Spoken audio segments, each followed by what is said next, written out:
Hello and welcome back. I'm Golden Battler and this is Stage 5 of Concealed the Conclusion.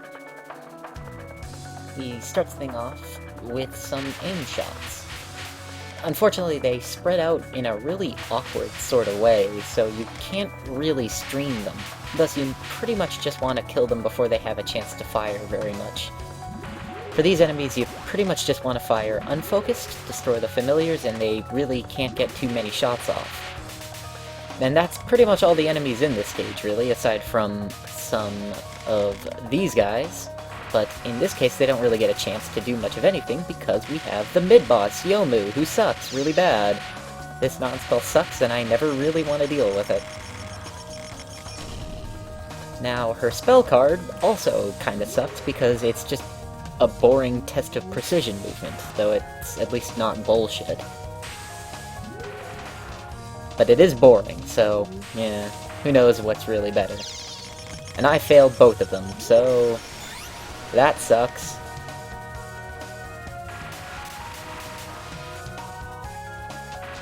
Now, this next bit can get a bit hectic if you're not really on top of destroying all the enemies.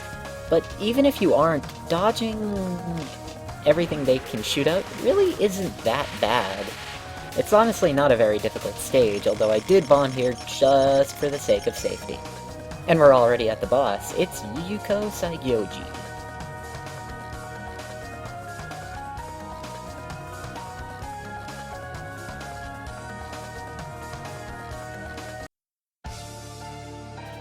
Now, the thing you need to know about Yuko is that these butterfly bullets really suck.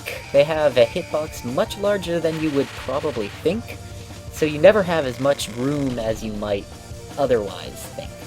This first spell, however, is really not that bad. You just have to be mindful of where the gaps in the aimed bullets are going to be.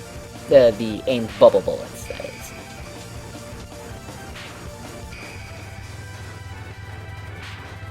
Now, for her second spell, it's really pretty easy to just hang out at the bottom of the screen, and you really won't have to dodge much. The bullets move pretty slowly, too, so the few dodges that you have to make really aren't going to be too taxing on you. Now, this non-spell trips me up a whole lot more than it really should. You really have to pay attention to the purple bullets. Can be a bit difficult with how well they kind of blend into the purple background. Not very good color decision, but whatever. With this third spell, it's one of the few spells that actually changes depending on which shot type you're using. For A and B, the cherry blossoms here spawn on top of you, but there's a whole lot less of them. Now, they have pretty small hitboxes, so you have a lot more room here to dodge than it might look. For this fourth spell, this first section can be pretty tough if you get a bit unlucky with the placement of these purple blocks of bullets. Like that, you have to do a bit of macro dodging there. But the second half really is not too bad. I find it helps to kind of move left slowly. Now, this is actually the first time that I had ever seen her last spell. So I had no idea what to expect, really. It's honestly not too bad, though. But I guess I was a bit frazzled, so I screwed it up. Just for posterity's sake, though, I did include a successful run at it. It really didn't take too many tries.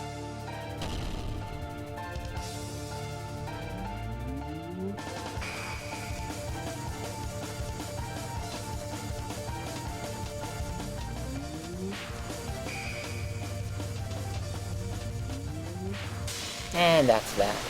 Now we're on to the last words, starting with Yomu. She sets up an octagonal field, slows down time, and then dives at you, leaving a scar behind.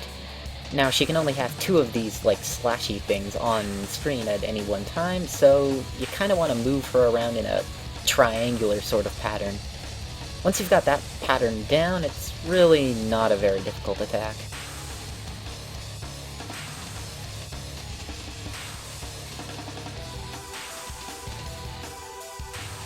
Can take a little while, though.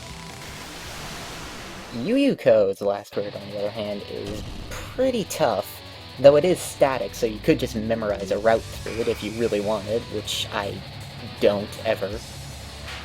Now you need to be on the left for these lasers coming up, and then you need to be on the right. And it alternates. She sends out this blue wisp here that tracks you horizontally perfectly and moves slowly upwards. Thankfully, Marissa's C is powerful enough to end this spell before it becomes a problem. And that's it.